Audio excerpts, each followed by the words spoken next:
Very special panel discussion, Chandra, that took place at IIT Powai in Mumbai. The aim of this particular discussion is to get the students familiarized with the pros and cons of the three paths that could shape their career, namely jobs, entrepreneurship and higher studies. The panel included the likes of TR Ramachandran of Visa Cards, Mayank Kumar, co-founder of UpGrad, Manjunath Talwar, co-founder of Highway and growth driver at Quikr Jobs. Take a look at this. It depends on your stability from a financial perspective, especially if you're looking at entrepreneurship versus job.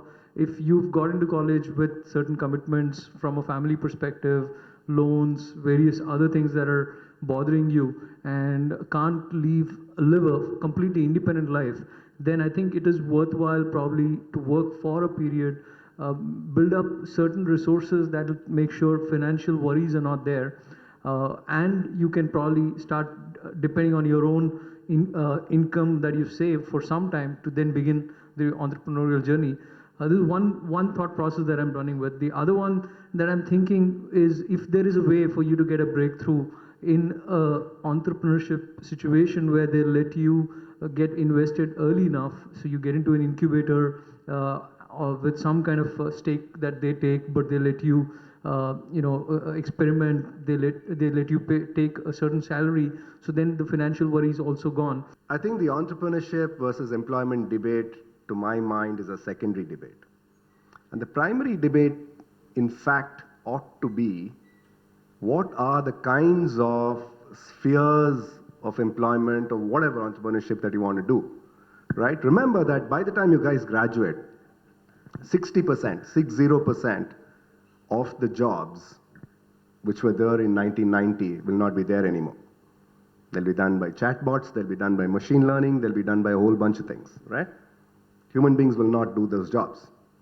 So there is no point learning yesterday's employability for tomorrow's employment. What about that employment, whether it's self-employment or employment with somebody else? So that's point number one.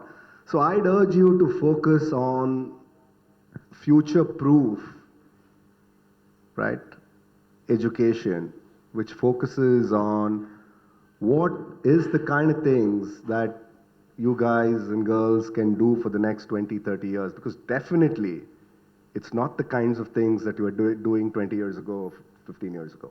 Issue of, what startup, what is going to be future-proof, what is the technology of 15 years down the road? Because at any point of time, if you have your vision clear, you have to be looking at 10 years down the road when you're trying to do a startup.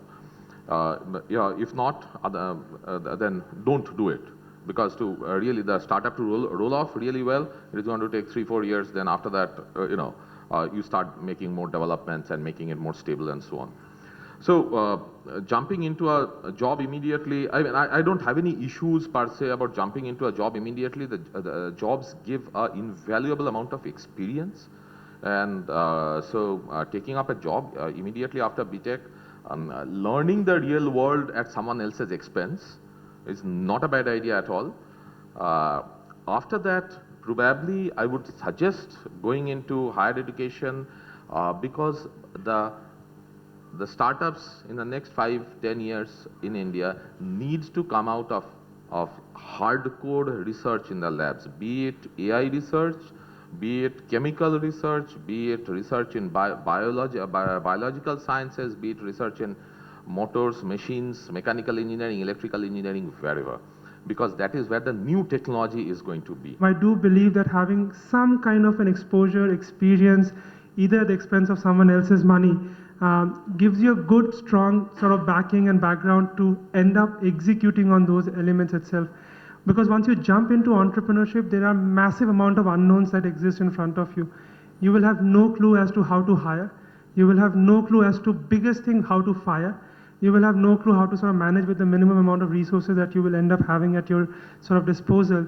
And in that context, some kind of an exposure, because some kind of an experience is important, because ultimately entrepreneurship is very empirical in nature, that you learn from mistakes and you sort of improve upon that. And therein, I believe that having that kind of a background and having some kind of a experience is relevant.